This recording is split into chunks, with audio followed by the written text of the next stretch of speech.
Three, two, one. Yo, yo, yo, what's going on, faithfuls? It's your boy Mike from the Nothing But Niners crew, and we are back, baby. We told you guys we were bringing another show tonight, and damn it, we're here. Mike, Tony, and Nick, the crew is bringing you guys another wonderful show. This one is the Coleman Conundrum.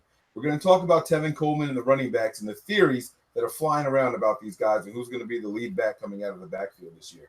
But before we get to all that, we want to stop and thank you guys for checking us out here on the YouTube page. If this is your first time here, please do us a favor and do yourself a favor. Click that like, subscribe, and alert button, okay? You want to make sure you have your alerts and notifications turned on because anytime we do a random show, you're going to want to know. So make sure you do that, okay?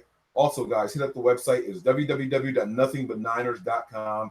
There you're going to find a bunch of great articles written by a bunch of great people. You're going to find some faithful photos.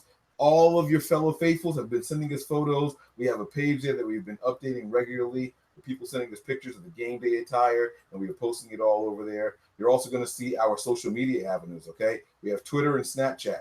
Those are nothing but the number 9, ERS. And we also have our Facebook and Instagram pages. They are nothing but Niners. That is spelled all the way out. Make sure you give us a follow on all 4 of those avenues. If you're into podcasts and not this YouTube thing, that's okay. We have that covered as well. Make sure you guys hit us up on whatever your favorite podcast avenue is. Look for Nothing But Niners or Envy Niners, and we will pop up right there in the top 5 on every single avenue. It's guaranteed, guys. All right. I am 49ers Mike _NF. Tony is 49er. He is NJ Niner fan 499. And my man Nick is 49er Faithful 365. We are here to bring you guys another fun-filled show. Nick, what's going on over there, baby? How you feeling, man? I'm good. Just chilling, man. Ready to talk to his running backs and some other topics that we're talking about tonight. So, yeah, like Mike said, man, we're back. We're back again tonight for another show. So we got Tony joining us tonight. But what's going on, Tony? Mike, Nick, what's up? Ready to talk some football? About some Tevin Coleman and some defense. Just looking forward to getting back into the groove. Talk some 49er football. All right. We're gonna get down to this, man. This is not gonna be a long show, guys. You guys are gonna see me all on my phone tonight. You guys see me with the jersey on, the 49. Now I have 2 49 jerseys. I want to debunk this really quick. The other one is a 49er Gab jersey. It says Gab on the back. This one is actually Bruce Miller's jersey. I made a deal with Bruce Miller that if he accomplished something, I would go out and buy his jersey. Well, guys, he did it. So this is an official Bruce Miller jersey. I am not condoning domestic violence or anything like that. However, I'm a man of my word, and I wanted to wear this one tonight because I don't wear it during the regular season. So that is out of the way. Nick, man, what are you rocking over there? I see you with some colors on over there, too. I got a 16 Hall of Fame shirt on. So, yeah, rocking that with the beehive bill on the San Francisco front of the hat.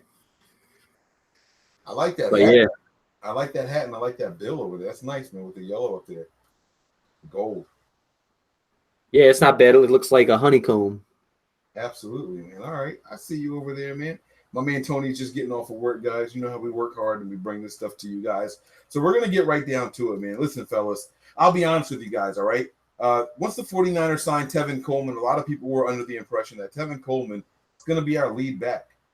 Niners Nation ran a poll, and they got a couple of thousand votes. And it was almost, I'm not going to say unanimous, but it was a heavy majority in favor of Tevin Coleman being the 49ers lead back out of the backfield this season, this coming 2019-2020 season. I'm not sure that's going to be the case, and I want to try to debunk that this year. Now, before I do, I want to open up the floor to you guys because I'm not going to lie to you guys. When I voted in that poll, I picked Tevin Coleman as well. So I want to ask you guys, we'll start with Tony, then we'll go to Nick, and then we'll bring it back to myself. If you had to pick one of our 3-4 running backs, you got Tevin Coleman, you got Jerick McKinnon, you got Matt Breida, and then for the wild card, you have Raheem Mostert as well. Which one of those 4 backs did you guys think was going to be, or do you guys think is going to be the lead back out of the backfield? Just all-purpose yards. We're not going to talk about just rushing. all-purpose yards. Who did you think that was going to be? So we'll start with Tony, then we'll give it to Nick, and then I'll come back up with my little theory over here as well. So out of the four, who's going to be the all-purpose yards leader? I think it's a toss-up between Breida and Coleman.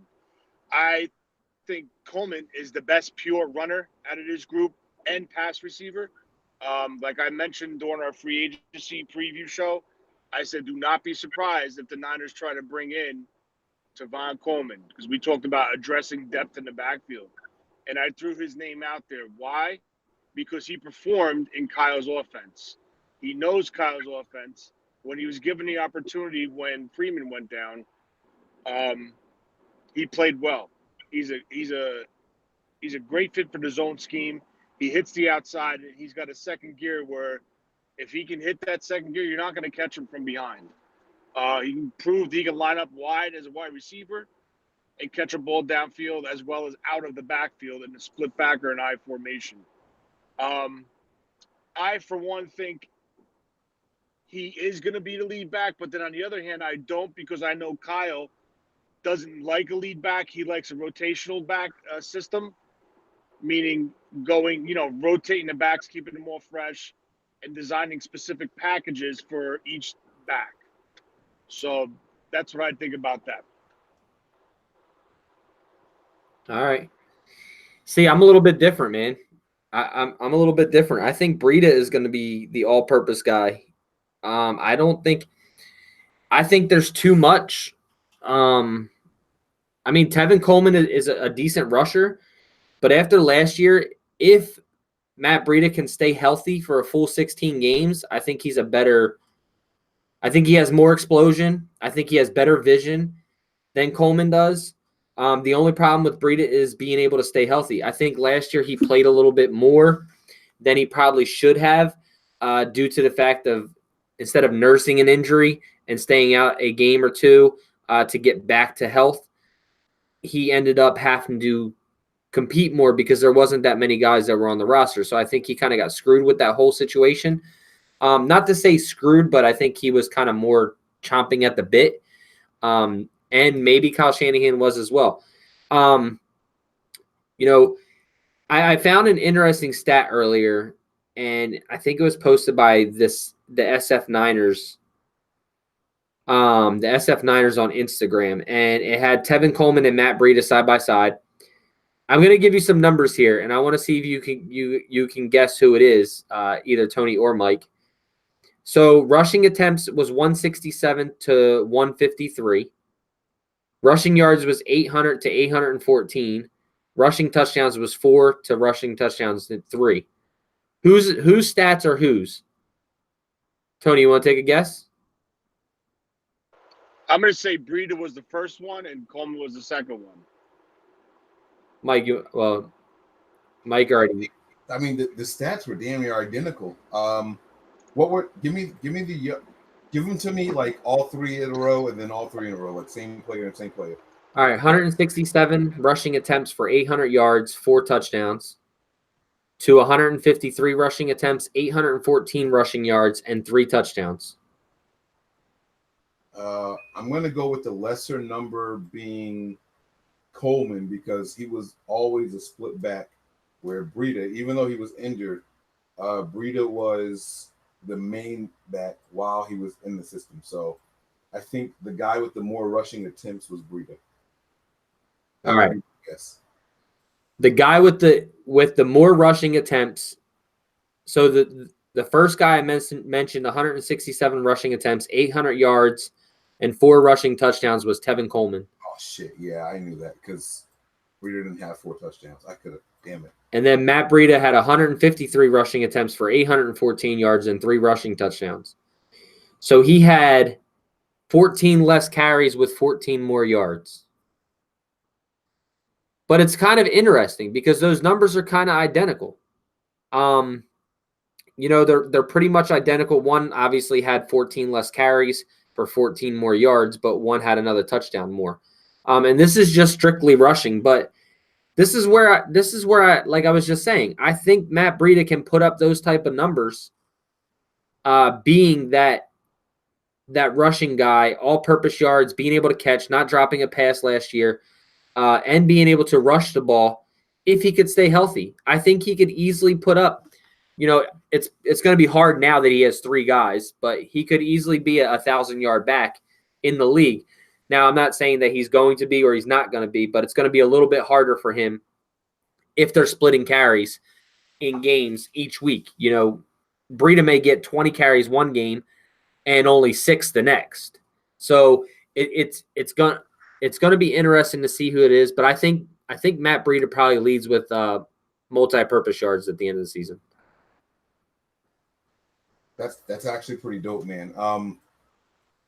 Like I said, going into this season, after we signed Coleman, I was all aboard the Coleman train. I really felt like, and I might still feel like it, that Coleman's going to be the guy, because you got 2 guys coming off of injury between Breida and McKinnon. I don't think that. Good sack, Alvin Smith. I'm watching the Saints and Niners game in the playoffs in 2011.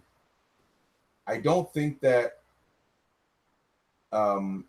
Coleman is going to be someone that we have to worry about injury with, and so that leaves us with McKinnon and Breida. And I just don't know how often either one of those guys are going to be on the field.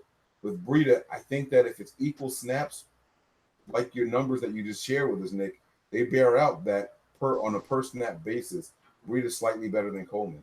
But what I'm not sure about is if he's going to be available every snap. And McKinnon, I'm not sold on him because I just haven't seen it yet. So that's what we're going to discuss here. And I know a lot of people are sold. on him. So I want to break this down here. I got some numbers here from Coleman that might make some people change their mind about him. So let's delve into this here. Tevin Coleman is someone that, just because of familiarity, all right, so Niner fans have this mindset, right? We can have a wide receiver that had a really good year on our team, and then we'll pick someone up who had a year slightly worse, but we'll think that automatically that guy is a shoo-in. So who I'm going to use for an example is Matthews, Jordan Matthews. Everyone just assumed that Jordan Matthews is a shoo-in here. Jordan Matthews has never been a number 1 wide receiver on a football team before.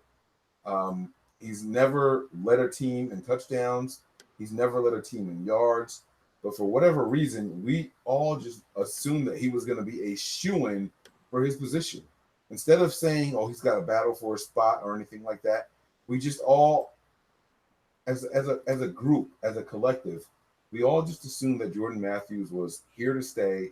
He was going to be the guy, and then everyone else playing in the slot was going to have to try to fight to beat him. Instead of him starting at the bottom of the totem pole, we automatically just inserted him at the top. And I feel like we did the same exact thing. Ooh, Vernon Davis got wheels, baby. We did the same exact thing with guys like Tevin Coleman. We saw Matt Breida bust his ass to get to where he is and where he was last year and the year before. We saw guys like Raheem Mostert literally make the most of every opportunity they were given. You know what I mean? But we're just writing them off. And then as soon as we sign Tevin Coleman, boom, there it is.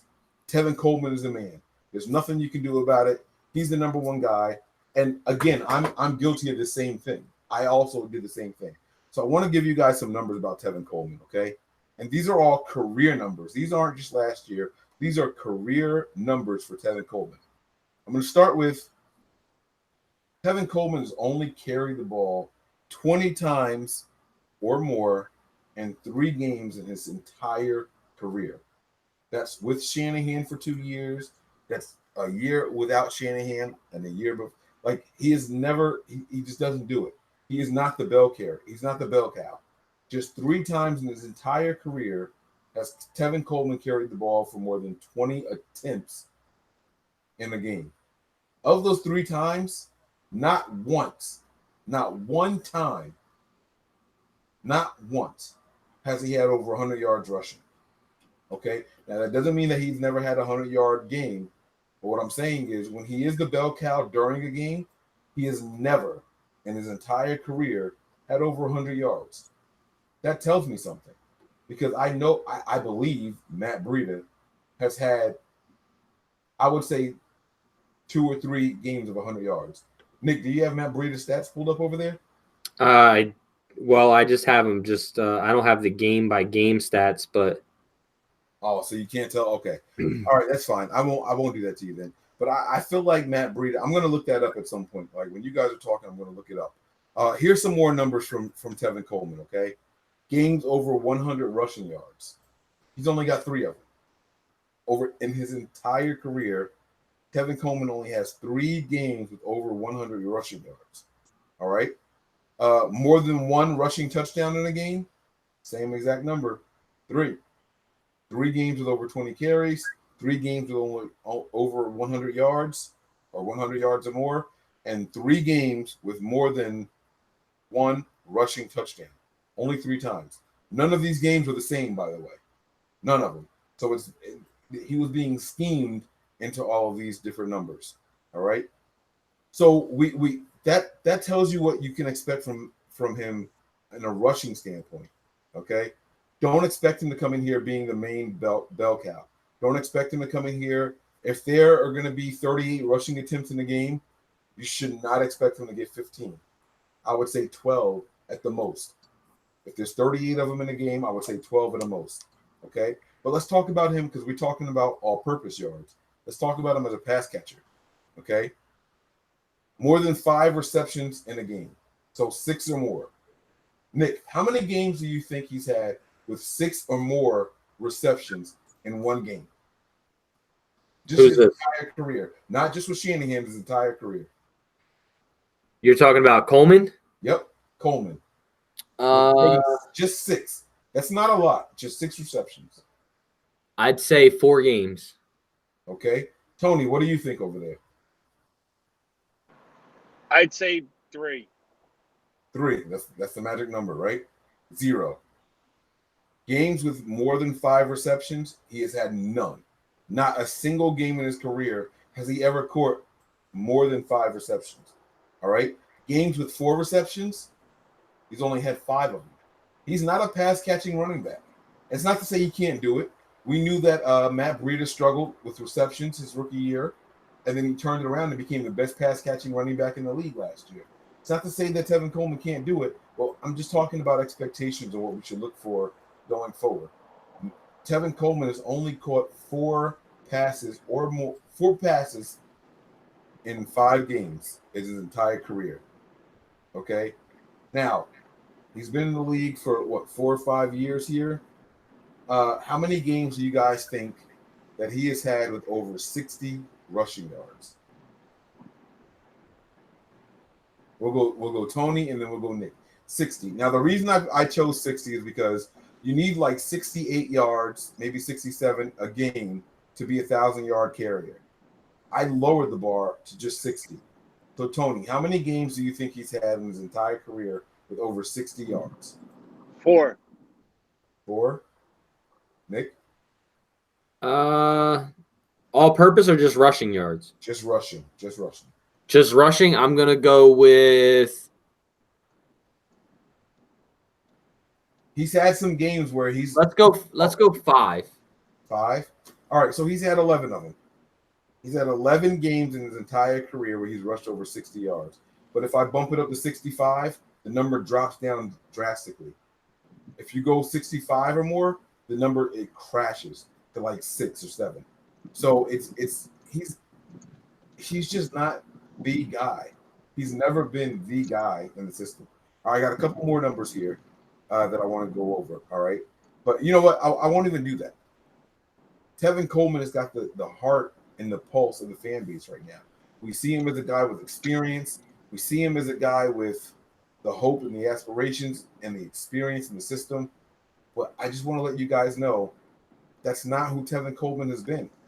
Even in his best year with Shanahan in all-purpose yards, he's just not been that guy. You know what I mean? He's a 4 touchdowns a year type of guy, and he's a 600-700 yard rushing back. Well, rushing wise, he's a 4 touchdown guy, but all purpose, he's had at least 8 touchdowns in the last 3 years.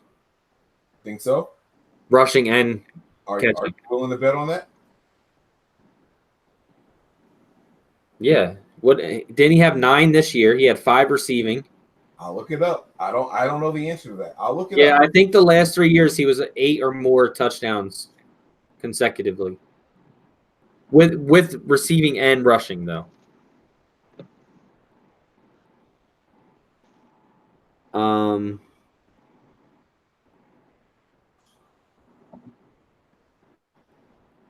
Hello?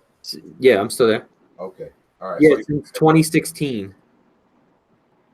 So, look, I've been big on Breida this entire time. I have not stepped back off of Breida.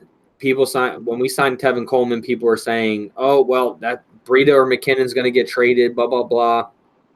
I have never once counted Breida out of this whole picture. I mean, in the beginning of the year, when healthy, he was averaging, at 1.8 point some odd yards carry, receiving or rushing wise. He didn't drop a ball all year. He had 814 rushing yards this year, and that's only playing in 14 games. His explosion is just explosion.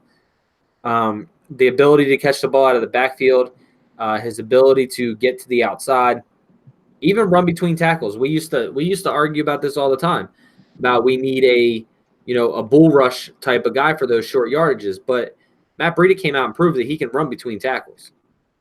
He really did. I mean, there's no saying, if somebody wants to tell me that he didn't prove it, then they're not watching the same games that I'm watching because go ahead. No, he definitely proved it, but the problem is he's not durable enough to continue it. He could show it, but then he's going to get hurt. But I don't understand why people say he's not durable, because you have to count. He literally had an ankle injury last year, and that was the one. He had a slight knee injury and an ankle injury, and that bugged him the entire year. That's his only injuries that he's ever had. You're not sure why people say who's not durable. That Breida's not durable. Nick, you don't believe that. You know exactly why people say he's not durable. So, no, I'm not saying – all right, I don't want to say durable is a strong word.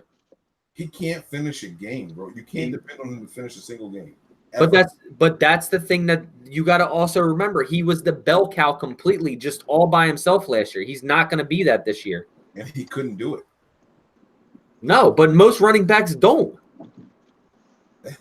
That's not that – okay. That's not – I don't think that's true. He played 14 games last year. He played. We're talking about a guy not being durable for 2 games. He played in 14 games. That's true, but 3 of those games he was done after the first quarter. Like that. That's not the same. That means in reality he only played in 11 games. I mean, if you're going to give him the first quarter credit, then fine, so be it. But 3 of those games he didn't get out of the first quarter. But those 3 games were the 3 weeks after his ankle injury, when he continued to go on the field because there was nobody else there. I'm just saying is that on him or is that on the coaches? No, it's on everybody. Technically, it's on the medical staff for allowing him to go on the field, right? If he's hurt. But the problem is, I mean, it shows that he can't. I mean, maybe I shouldn't have said durable, but his frame will not allow him to be an every down back. Mike said it. He does not. He can't finish a game. I went to the game and October 7th, he was limping on and off the field. I understand he's got a heart the size of a lion, but if you can't it's not 100%. When he limps back on the field, he's not 100%. Right, but that's what I'm trying to say to you. We're basing this off of he's injured all the time. He had the same nagging injury the entire year. The same injury. There was nobody else there to take the ball from him. And Moser comes in, breaks his arm. Jeff Wilson comes in. What happened to him? I have no idea. There was Jeff Wilson, there was Mostert, there was Day. There was always at least 2 backs behind him. But nobody was on the field. But it was him and the coaching staff. I'm not just blaming him. It was him. It was him and the coaching staff deciding to keep trotting him back out there, knowing he was hampered. Right. So that to say he's not durable when there was people that were putting him out there on the same injury. It's not like this guy came out and hurt his ankle one week and then came back and hurt his knee the next week and then came back and hurt his other leg or hurt his other or had a chest injury or whatever it was. He had the same nagging injury throughout the entire year. So to not say this guy's not durable, he was on the same injury. He was Then he had a shoulder injury too. No, he had a knee and an ankle. That was it. The shoulder in training camp, but that didn't keep the knee. The ankle is what kept him out those 3 games. And those games, every time he got rolled on, he would come out. You want to hear something crazy? I'm looking at Breida versus Tevin Coleman in their best years, right? And Breida's best year, as far as total yards from scrimmage, because that was a question, was 1,075 yards. That was last year. 1,075, right? Of those 1,075, he had 814 in rushing, and in receiving, he had 261. If you look at Tevin Coleman's best year from scrimmage, now remember, 1,075 was Breida. Coleman's best year is 1,076, literally 1 yard more, okay? And Coleman's rushing yards were exactly 800, and his receiving yards were 276. These guys are dead even. They're dead even. As far as production goes, Shanahan has it tight. He's got a game plan for these guys. It's going to be really hard to determine who's going to be the guy. And, you know, the reason I cut you off there and I wanted to mention that is because we have a new coaching staff, we have new doctors, we have new all that stuff. We have no idea how they're going to determine how to play players with the injuries. So I don't want us to get stuck just on that. You know what I mean? I personally blame players. If you're going out there, you should be good enough to play. But at the same time, I also feel like there's a responsibility to the team doctors and all that. And I just didn't want us to get stuck on that point. Go ahead. Well, and that's what I was going to go back to, because what's the difference?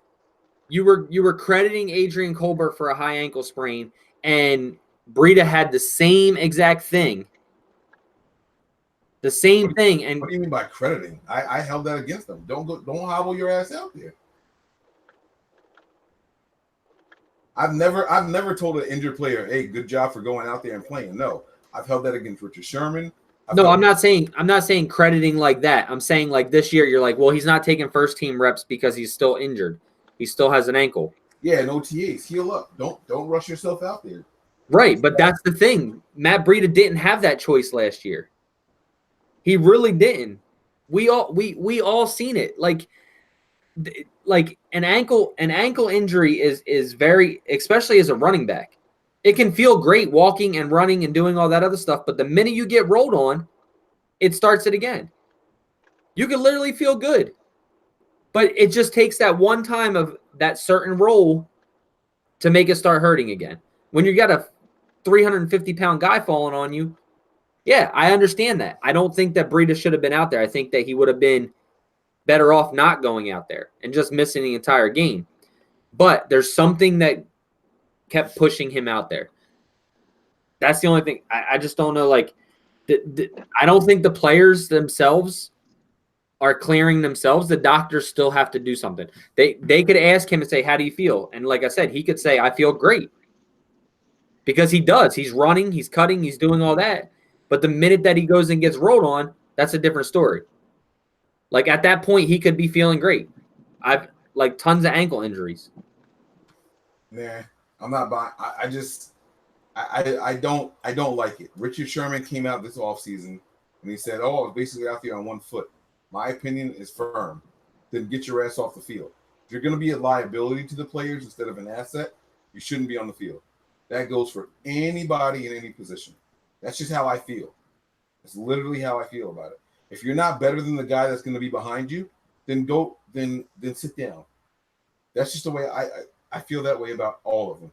And so it's also on the coaching staff and the training staff to tell these guys you're not better or you're not ready, so go sit down. You know what I mean? So I'm not. That's what I'm saying. I don't think they can tell that. Like if you're out there and you're practicing, you don't get contact in practice. Remember that. If you feel good cutting and making the cuts that they make you do, yeah. You're fine. I do think that's why he came out so early in some games. No, I'm with you on that, bro. I'm with you. I'm not arguing that at all. I do think that there were games that he went into and said, I think I can do this. And then he gets tackled and someone holds onto his leg longer than he thought. And he's like, oh shit, it hurts. I got to go sit down. I'm with you. I'm not arguing that at all. I'm with you on that. I still think that it's going to be. Is Tony still there? Yeah, I'm here. Oh. Oh, I thought he went on mute and turned his camera off. Yeah, I did too. There he is. So, knowing that the best career year for both of these guys in scrimmage yards is 1075 and 1076. Does that change your mind on who's going to be the guy this year? And keep in mind, neither one of these guys is the highest paid running back. No, I'm telling you, this is the way I see our backfield piling out this year, and I've said it over and over again. I don't think they're going to be a legitimate number one running back. I think they're going to utilize these guys all year long differently, right? And you heard Tevin Coleman in his press conference the other day where he said that somebody asked him, are you doing things differently than you were doing with Kyle Shanahan in Atlanta? And he says, yeah, I'm learning new routes. I'm running routes with receivers, lining up out wide. I'm lining up in different positions, things that I didn't do before. We had route trees, but this time the route trees are more. What I really think is it's just going to be a matter of who has that to separate these three. It's going to be who has the more amount of bigger games. So what I mean by that is, let's say Breida comes out one week and he rushes for 10 yards, but he has, or 10 carries and he has 100 yards. And then Tevin Coleman comes out the following week and has 7 yards for 105, or 7 carries for 105 yards. It's just going to matter about the matchups that they're going up against, who has the better game to end up at the end of the year with the highest amount of yards. Because I really don't think there's going to be a legitimate, this is our starting running back. All right, so let's rephrase it then, because I get what you're doing. You're focusing on end results. Who's going to have the higher number of end results? So let me rephrase the question to you both. We'll go to Tony, then we'll go back to you, Nick. Who do you think leads our team from the running back position in total touches? A lot. It's a big difference. I know, but it's still hard. It's still hard because they're going to use guys for matchup wise. That's what I'm saying. Like, it's going to be hard to predict what Kyle Shanahan does with these running backs. And that's why these shows don't matter that we're doing right now, because we're just grasping at straws. We're just having some fun with it. Right. I'm just saying, I don't know how to give you an honest answer with that because I really don't know how these guys are going to be utilized. Like I said, no idea. You have no idea who's going to have the most touches in at the end of the season. No, I really don't, because I really think that these guys are going to be utilized exactly almost the same. And it's just going to be week in, week out. That's how, like, if I was the coach, that's how I would do it. 1 week, Tevin Coleman starts and gets 20 carries. You know what I mean? But the next week, Matt Breida starts, but we're up 14 points, and Matt Breida ends up getting 26 carries. Compared to it really depends on how the game is going. Like 1 week you could say, oh, I'm going to get Tevin Coleman 10 carries and Breida 6 and McKinnon 6. And the next week, you say, okay, I'm going to get Breida. I want to get Breida 15 carries this week, and I want to get Tevin, 6. But Tevin could end up getting 8 or 9 because he's the hot hand that game. And it's just like, there's just so much that you can do with this backfield that you really don't know who, like, it depends on where we're at in the game, what the score is, what the matchup is. Does Jerick McKinnon match up better against this linebacker compared to Matt Breida? Does Matt Breida line up better to this linebacker covering him than these two? Like, there's so many different things that to have, it's a good problem to have. Like, to me, it doesn't really matter who has the most carries at the end of the year, but I really think it's going to be really close. Like, I don't think it's going to be a blowout by 30 carries. I think it's going to be maybe 10 or 15 carries, like 15 from the top to 10 to like 7. In favor of who? Just now listen, we're not going to hold you to it because you've made it very clear that you think it's going to be a close 2 or 3 man race. But just for shits and giggles, just pick a name. for shits and giggles, rushing wise, carry wise, I think total touches overall. Yeah, so we're not counting passes touches. Yeah, we are. I'm saying total touches. Wow, dude, that's even harder. Well, no, because the most Tevin Coleman's top career year, he had 32 receptions, and Matt Breida, he only had 27. But we all know that McKinnon's supposed to be the best pass catching running back. So it's, as far as I'm concerned, it's even all the way across the board. So that's why I just want you to pick someone for overall touches, rushes, and receptions. Who do you got? And like I said, we're not going to hold you to it. I just want to get a definitive answer. Well, I hope you don't hold me to it. Shit. No, I would never. I'm not that guy. That, we're in May. Like I have no idea. I'm gonna stick with Breida, man. I think Breida's gonna be more explosive. Tony, what do you think? Overall touches. Who's your guy? I think Coleman, because I think the team is going to have a cap on Breida as far as touches per game, unless he's the hot hand and something's wrong with Coleman or he gets injured. But I just think Coleman might get more. I mean, Breida is explosive. It's not a knock against Breida, but I think the team has realized, okay, listen, this guy cannot be an every down back going, from last season going into this season. That's the reason why they brought Coleman in purposely, because, I mean, come on, think about it. You had Breida, you had McKinnon, okay? So now you're adding another back. So that means one or two things. They're not 100% confident in Breida and to become a every down back, or they're really nervous about McKinnon's ACL. So it's either one or the other. All right. I'm gonna go with someone that neither one of you guys named, and I'm gonna go with McKinnon. I think McKinnon's gonna have the most touches this year because of salary. I think McKinnon's making the big bucks. Shanahan's gonna force him to get the ball. I do think McKinnon will be effective in space. Shanahan is the master of getting guys the ball in space, and so there's no need for him to not go to that guy. I'm going to go with McKinnon. I think McKinnon's going to be the one leading the team in total touches. And he might have to work his way up, through the first 5 weeks. I could see them limiting him and saying, he's not quite healthy, he's not quite ready the first couple of weeks. But afterwards, I can see them going into overdrive with McKinnon. So I'm going to give him the head nod with total touches overall. And again, we don't know. We have no idea. This is what I will say, and this goes to Nick's point, and this also goes to Tony's point. We have 3 backs that all can do it really well. All 3 of our backs can do it really well. They're decent pass catchers. They're all good guys in space, and they can all get outside really well. So there's no right or wrong answer here. It's just a matter of opinion, and that's all I wanted to go on. Is there anything else that you guys wanted to touch on with these running backs before we move on? What about the dark horse? Nobody wants to show any love to my guy. Well, I was just going to say that if you technically break down the running back room, out of the top 4, they all could run, they all have speed, they all can hit the edge, and they all could catch the ball. So now you have a log jam at that position. So I mean, it's really tough to, predict. I mean, there could be a possibility. Breida was the number 1 guy last year. Breida could fall to number 3.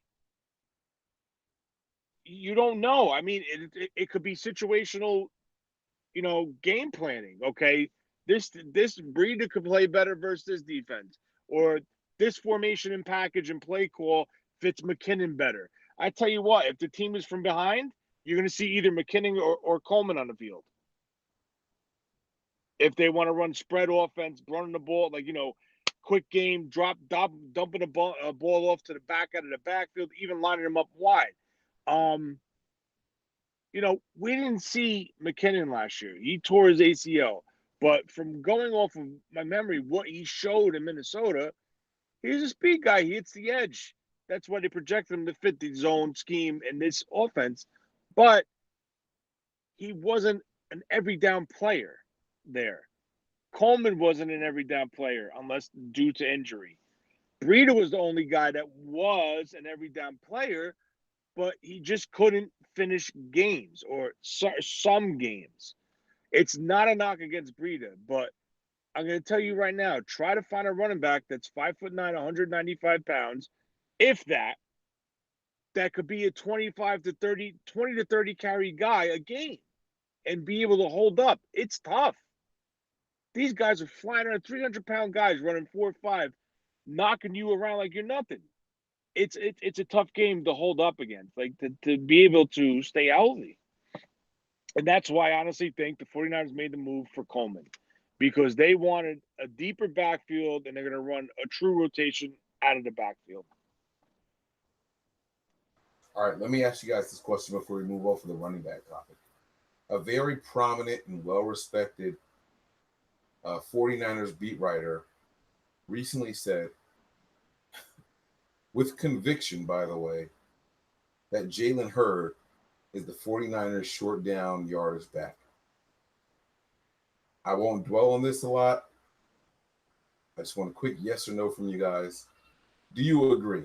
Do you guys think that Jalen Hurd is the 49ers short yardage back going forward? Tony, Nick, and then I'll give my response. Okay. To line them up in an I formation behind a fullback, I don't see it.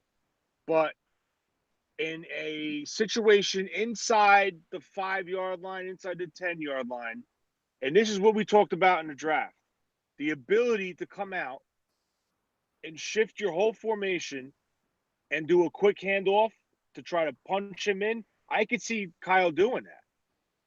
I could see him going from 5 wide, doing his little Jimmy Garoppolo calls it an audible, and then you'll see Hurd go from the slot to the backfield, and then they go from 4 wide, 5 wide to 3 wide with a tight end, and then they just sneak him and ram it right up the middle and try to catch the defense. I could see that. And just because Jalen Hurd is 6'5", if you guys watch Tennessee football when he was there, when he was ahead of Alvin Kamara, the guy doesn't run standing straight up in the air. He knows how to weave and get low and make his cuts and lower his pad level to weasel through a hole.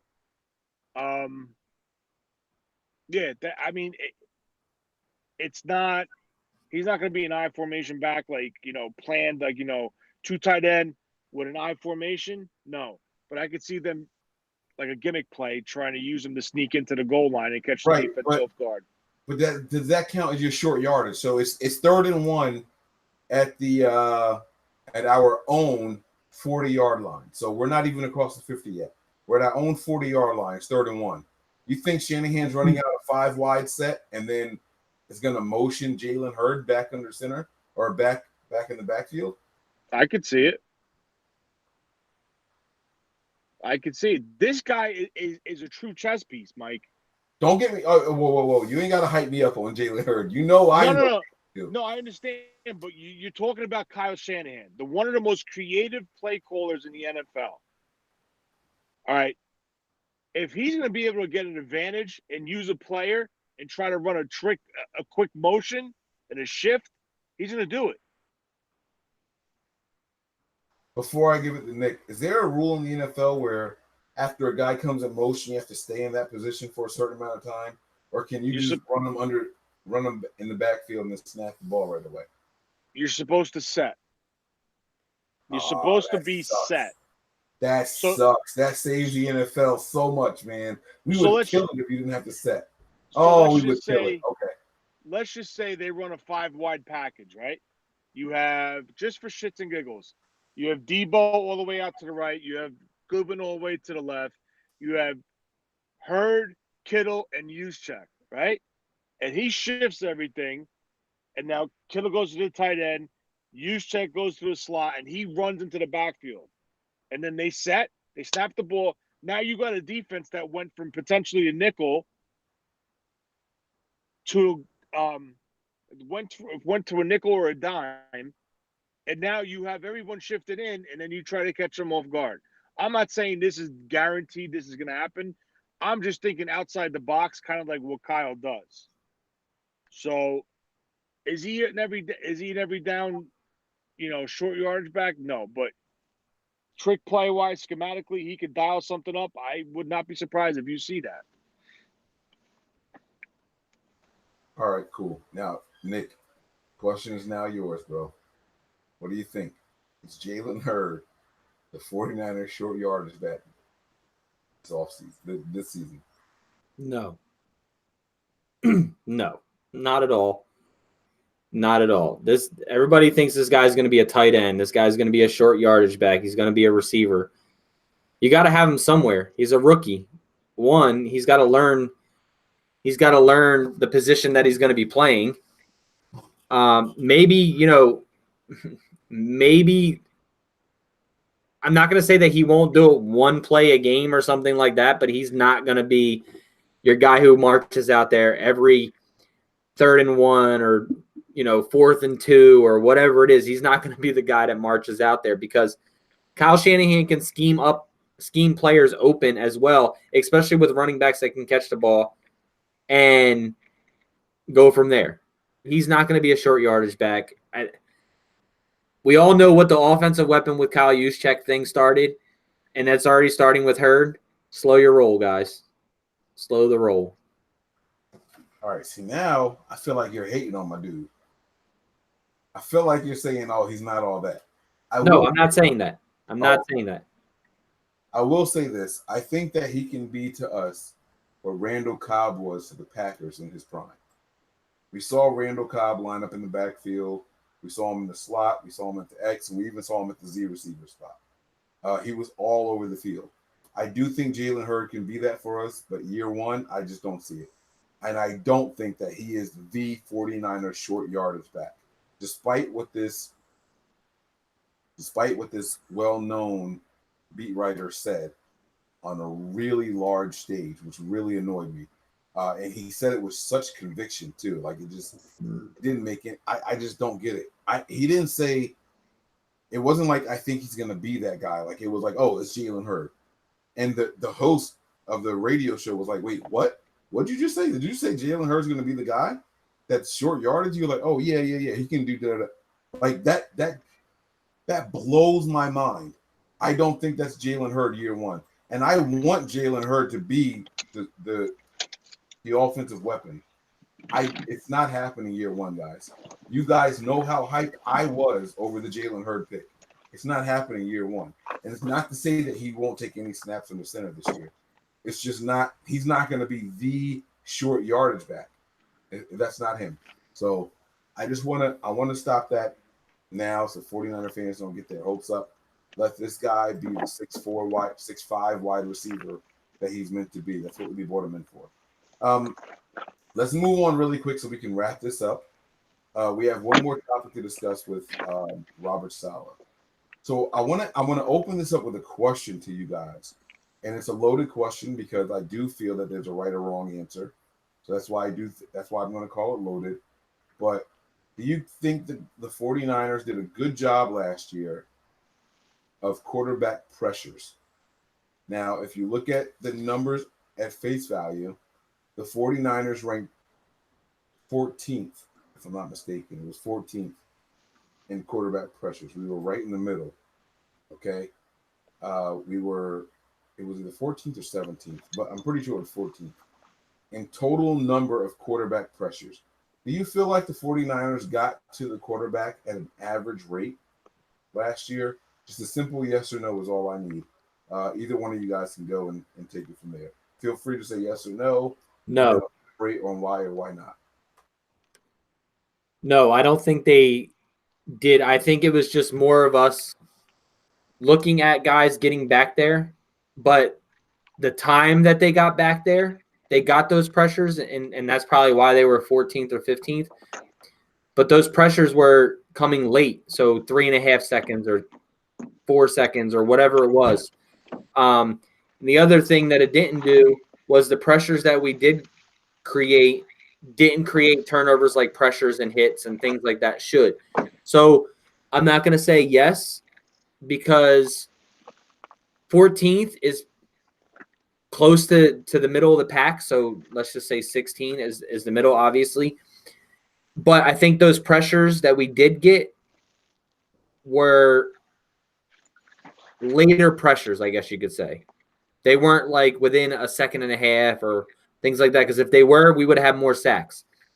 The pressures came to where they counted as a pressure, but the quarterback still had time to get rid of the ball. Receivers, I was just watching the Minnesota game again. And in that game, the pressure was getting there, but it was like 3 seconds later, and the receivers developed their routes already and were wide open, and Kirk Cousins hit them or checkdowns. And that's basically takes all your pressure away. Tony, your thoughts on the pressure rate for the 49ers? Do you think that was justified where they had us ranked last year? Yeah, because I think they did apply pressure at times, but they never got home. So if you're unable to get home, your pressure rate is not going to be as high as it would if you were getting home. You would see a higher percentage or a higher ranking, I would say, if they were actually getting to the quarterback or causing a turnover. Being that we only had, I think 2 interceptions last year. I think all season. One of them was a pick six from Exum, but other than that, we had nothing. 0. So that just goes to show you that they were not getting home. And the pressure, I mean, you see plays where they were in the backfield swarming, but then you also see plays where it was a mess. Like people were running into each other. The pass rush was not disciplined at all. So, I mean, I guess we weren't getting that much pressure, if that's what you're looking for. Hopefully it improves this year with the moves that we did make. All right. So I know what the numbers say. The numbers are a face value thing. It's 400 pressures or whatever. They just look at it as a straight number.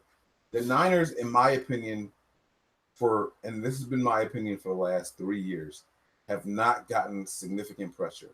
You hear people say, "Oh, Buckner led the league in pressures," or Buckner he had more pressures than the top 5 rated or top 5 sack defensive tackles in the NFL. Those things never made a difference to me. To me, it was pressures in a certain amount of time.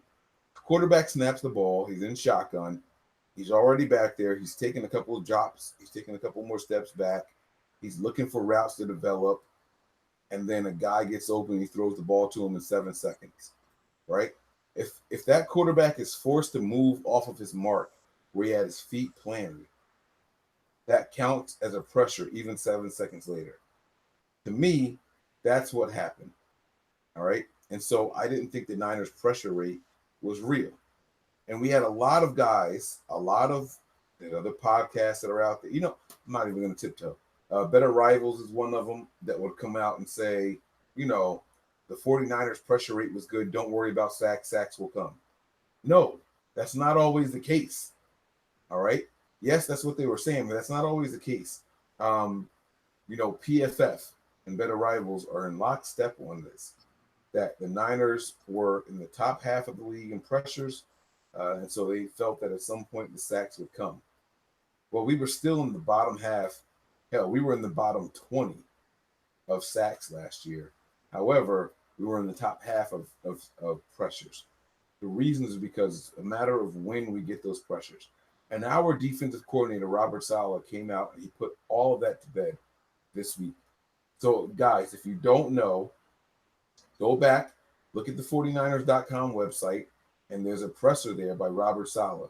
And he specifically talks about pressures and how relevant they are. And he flat out said, I'm not going to call them overrated or inflated, but the pressures that we got weren't in a timely manner. He talked about quick throws as a stat. Quick throws are throws that happen in, what did he say, Nick? Did he say 3 seconds? 3 seconds or less? Is that what he said? Yeah, he said 2 to 3 seconds. Right. He said the 49ers got 30 quick throws against them, which means where a quarterback drops back, he takes 2 or 3 steps, and he has to throw the ball immediately because he knows the pressure is coming. We got 30 of them. Okay? And then he said that the top teams, like the Cowboys, like the Jaguars, like the Chargers, they got over 90 of those same type of throws against them, where the quarterback drop backs and he cannot wait for routes to develop. So he had to throw the ball quickly. Okay? We are not that team, guys. We weren't. I'm going to say we weren't that team. That's what Robert Saleh was trying to get across. And I want us to get that into perspective. So when guys hear me say things like, I like DeForest Buckner. Oh, shit. Have I ever said this on the show, Nick? I don't know if I've ever said it on the show, but I don't have DeForest Buckner as a top 12 defensive tackle in the NFL. Have I ever said this on the show before? Yeah, I believe so. Oh, God, I hope so, because I don't want to get killed right now. I don't have DeForest Buckner as a top 12 defensive tackle. I have him as a really good one. I got him at, I think, 13 or 14, but he's definitely not on my top 10. There are, for sure, definitively 10 defensive tackles that I would take over DeForest Buckner. And it's not that he's not good. It's that he doesn't have the help off the edge. If you give him the help off the edge, I think DeForest Buckner immediately moves up to top 7. Okay? So don't take that for a slight on DeForest Buckner, guys. He's just by himself, not that guy. And I think that the pressures that we get, hell, Solomon Thomas had a sack this year against the Raiders in the first quarter. He got a sack 9.5 seconds after the snap of the ball. Derek Carr ran around the backfield, and then eventually Derek Carr ran out of bounds. Solomon Thomas never touched him, never got close to him, but because he was the closest defender to him, and Derek Carr ran out of bounds behind the line of scrimmage, he was credited with the sack. That's the kind of pressures the 49ers get. It's height, and they look, and they look, and they look, and they reset their feet, and then they move their launch point. Then they look, they reset their feet, and then they throw the ball. Those are the kind of pressures the 49ers got. And that's what Robert Saleh was talking about. I want you guys to go back and take a look. Nick, do you think the 49ers can improve on their pressure rate this year? I'm not talking about PFF pressure. I'm talking about to my standard, to Mike's standard of pressures. Do you think the 49ers can improve on their pressure rate and get into the quarterback in 4 seconds or less? Yes. And tell me why. Don't just tell me. Well, the reason that they can get better is because the pressure isn't just going to be coming from in front of the quarterback. If the pressure's coming from the edge to where the quarterback can't see it coming straight up through the middle, that's why a lot of edge guys get more strip sacks and things like that, because quarterbacks don't see them. So they see the pressure coming up from the middle. They go to roll out, don't see the edge guys. And now with our edge guys and linebackers, I even want to say, because our linebackers are fast, pressures will be created this year more. But I think the difference between this year, pressures being created compared to this year and last year, we're going to get home this time. I think we're going to get home more than we got home last year. So it's going to look like the numbers are higher than normal, but we could go at a 30 to 40 or 50% pressure rate. Let's just say 40, which is 10% higher than what we were last year. But we get 7 additional sacks out of those compared to what we got out of last year. And those will make a big difference, a huge difference. Abso-freaking-lutely. And that's what I'm looking forward to, Nick. Man, I'm telling you, Nick, as much as we like to disagree with each other, I think we're on pace this year to have the most common opinions than we've ever had since we've been doing this Nothing But Niners thing, man. I'm telling you the truth. I really think we're going to be on pace for some record-breaking stuff, and that bodes well for the 49ers, man. Playoffs, here we come, baby. We're coming, Nick. We're coming this year, man. What are your thoughts on everything, man? Give me a quick synopsis. I see you It looks like you're in some deep thought over there. You're checking some stuff out over there. What are your overall thoughts, man? I agree with you. I think that the Niners get better in pressure. I think that we get some legit pressure within the first 4 seconds. I think that we get after the quarterback from the edges as well as in the middle. I think an underrated player this year, a guy that's going to stand out more than most people expect, is going to be Eric Armstead. And I think the second guy is going to be Solomon Thomas. These are your underrated standouts, not guys that you expect to stand out and are living up to it. You're underrated guys. I fully expect to see it. I think Ronald Blair has an effective year as far as a pass rush efficiency, snap on a per snap basis. I think he's going to have fresh legs because it's going to be harder for him to get in the rotation. I think the Niners are going to have one of the best pass rushes in the entire NFL this year. What are your thoughts on all of this, man? Let me know what you're thinking over there. I saw you were going through something. So just break it down for me and we can wrap this whole show up. Overall, man, I think the Niners can make a playoff push. I'm not quite sure about a Super Bowl run yet because, injuries. That's what this whole season is going to come down to. Health, health, health. Whether that's the offensive side of the ball or defensive side of the ball. We really can't afford to lose anybody this year. If we lose a Jimmy Garoppolo again and CJ Beathard is the backup, we're screwed. Come on. See, all right. Let me get into my shit real quick. All right. I'm sorry. This was not my intention, but you think the Niners are a playoff team this year, or at least playoff contention team, right? So let's just play this game really quick. We get into the playoffs. Give me the other 5 teams that are in the playoffs right now.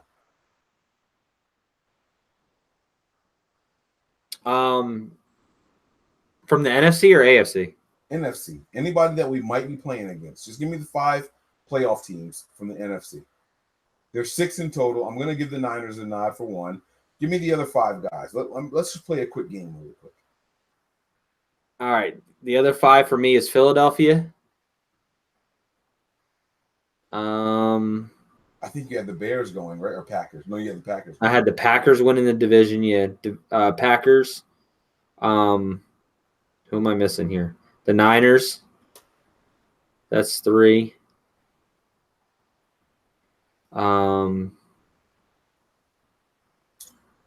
You had the Packers winning the division.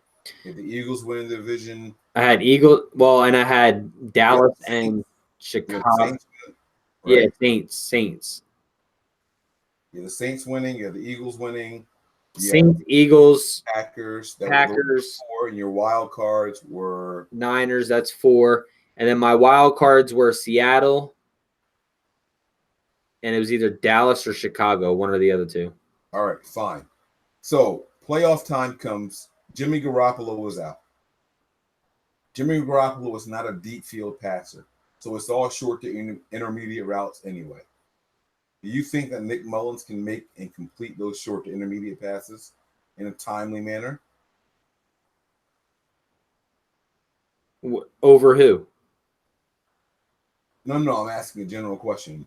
Do you think that Nick Mullins can complete and execute quick, short to intermediate passes? Yeah, I do. Okay, and that's what Kyle Shanahan schemes up, right? So whether it's Jimmy Garoppolo or Nick Mullins, you should feel just as confident. Yeah, but I said CJ Beathard. Oh, you got Beathard beating out Mullins for the backup? I said if Jimmy Garoppolo gets hurt and CJ Beathard is the guy, and you stop me. Oh, I'm sorry. Okay. Let me be quiet. Go ahead. That's why I was like, wait, are you I think Nick Mullins could take this team and continue this team with an injury to Jimmy Garoppolo. But if it's CJ Beathard, I think we're fucked. That's what I was saying. So, damn well I'm a Nick Mullins guy. He meant screwed, not the F word. He meant screwed. Yeah, screwed. I'm a Nick Mullins guy. So, I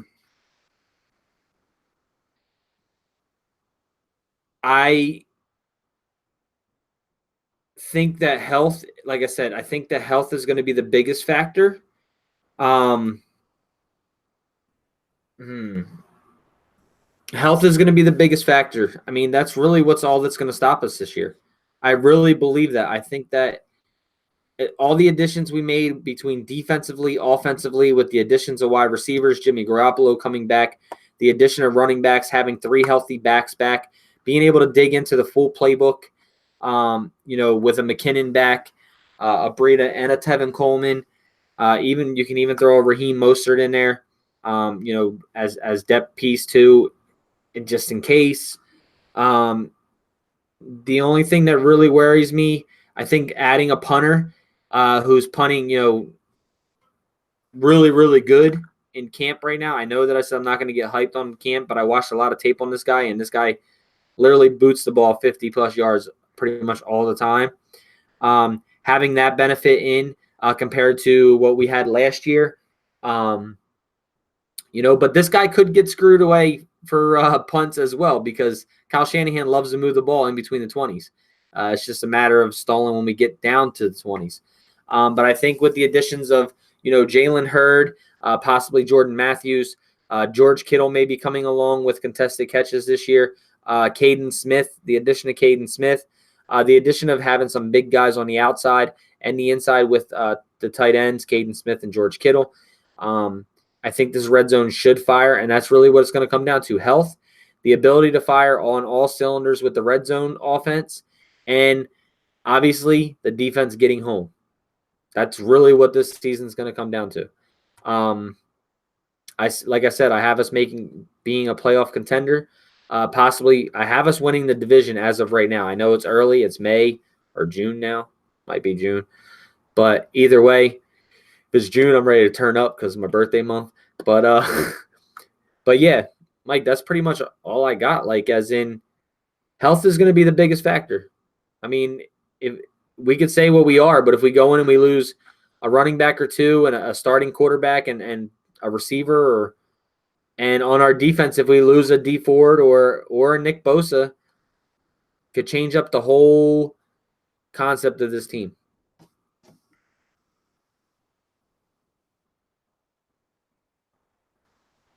I like a lot of what you were saying, man. I think the Niners are in good position. A lot of people are killing me for my opinion on DeForest Buckner. I see the chat, guys. Like, I'm not going to sit here and try to convince you guys that who's right or wrong, but I promise you guys that if you look, there are at least 11 really good defensive tackles who are better than DeForest Buckner. I'm not going to sit here and name them all, but there are some really, really, really good guys out there. One of them's a free agent right now, and Gerald McCoy. You got Gerald McCoy. You got Haloti Nada. You got Kawan Short. You have Dontari Poe. You got the dude from the Eagles. What's his name? And I'm not going to do Fletcher Cox. Yeah, I'm not going to get into it. Like, there's plenty of guys out there that are better than DeForest Buckner. And people see the problem with 49er fans that they hear you say someone's better than them, and they think that you think that player's trash, and that's not the case. Unfortunately, 49er fans can't compartmentalize. And DeForest Buckner is just not in the top 10 of defensive tackles. Right, wrong, or indifferent. He's not. There's guys who eat with or without edge pressure. And those are the guys that I was naming. But Nick, man, I agree with you, bro. I think the Niners are in good position in the playoffs as long as we got the right quarterback under center or the backup quarterback under center. You give me Nick Mullins, who's going to continue to deliver the ball in a timely manner and quick outs, and I still think we can make a run. I think that Nick Mullins can have a type of Nick Foles year and make a run all the way throughout the playoffs into the Super Bowl. This is our year, baby. I'm hyped. I'm happy. I'm excited. I'm not going to drag this thing out, man. Let's wrap this thing up, Overall, my final synopsis is this. The 49ers running back room is not set in stone, despite what people may think. It's not Tevin Coleman. The numbers show that he's not the guy. The contracts show that he's not the guy. He might be the guy over a Matt Breida based off of touches, but McKinnon's still going to get the ball more than anybody else. McKinnon's going to get more opportunities to show that he's worth it. And all of these guys are going to show that when they get the ball in their hands, they're monsters. They're beasts. This is not to diminish what anyone else is going to do with the ball once they get it. It's about who's going to get more opportunities. That's all we're talking about. And the guy making the most money is more than likely going to get more opportunities. All right. When it comes down to the pressure rate, Robert Saleh has gone and acknowledged that what PFF says is horse shit. Okay. None of that matters. You can sit here and give me a flat out pressure rate, but that's not what counts. What they're focusing on are teams that come in, and he mentioned the Raiders game in particular. The Raiders were 3-step all game, 3 steps and throw the ball because the defensive line was getting on that ass the entire time. That's what we're going to see. That's what we're hoping for. All right. That's real pressure, not 5-step, 7-step drops, hitching, moving, hitching again, then finding your guy after that. That's not a real pressure. And that's what Robert Saleh was talking about. Get that out of your mind. Those don't count. Yeah, they're going to get written down. They're going to get logged in the PFF book, but that's not what's real. We want pressures in 4 or less seconds, and we're going to get a lot of those this year. So, faithful, this is going to be a really, really good year. You don't have to like what I'm saying. You don't have to agree with everything I'm saying, and that's okay. But this is what I'm saying. This is what Nick is saying. The 49ers are in a really good position, especially if we can go ahead and move on from a guy like C.J. Beathard. If we can go ahead and get a guy in there like Nick Mullins, who's going to be our best backup option, someone who can get rid of the ball in rhythm and in a timely manner and keep this Kyle Shanahan offense running, the 49ers, with all their weapons that they've acquired, we're in a really, really good spot, guys. So watch out for this red and gold. Watch out for the scarlet and gold. We're coming this year, baby. All right? I promise you guys, this is going to be a really, really good year for us. I'm hyped, Nick. I know you are too. I see you containing it over there. You got the cool, the calm, the collective face on over there. It's all good. But I know that you feel what I'm talking about, man. We got too many weapons on offense and defense. The secondary, all right, I get that. I understand you being a little bit worried about that. All we needed last year was one edge guy. This offseason, we got 2. This offseason, we got 2. I'm in a good spot, man.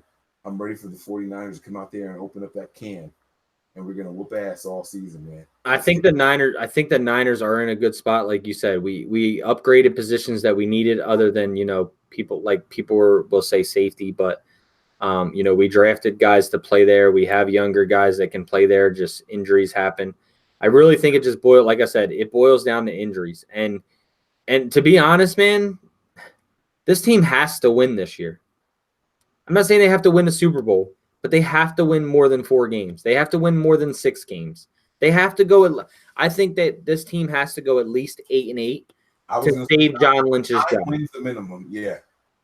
Yeah, 8-8 to save John Lynch's job. I'm not saying Kyle Shanahan's going anywhere, because I don't think Kyle Shanahan will go anywhere. I think John Lynch should be the first to go. This team definitely needs to.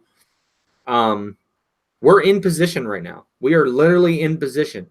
The only thing that, like I said, that is holding us back is injuries and the capability to finish games. And I think we went out and we got the things to finish games with our pressure and our defensive line, and position-wise, talking about, Deebo Samuels, Jalen Hurds, Tevin Coleman's, Matt Breida's. But I definitely think that this has to be at least an 8-8 season for John Lynch to keep his job. I don't think Kyle Shanahan's going anywhere. I think the Niners are in good position to win.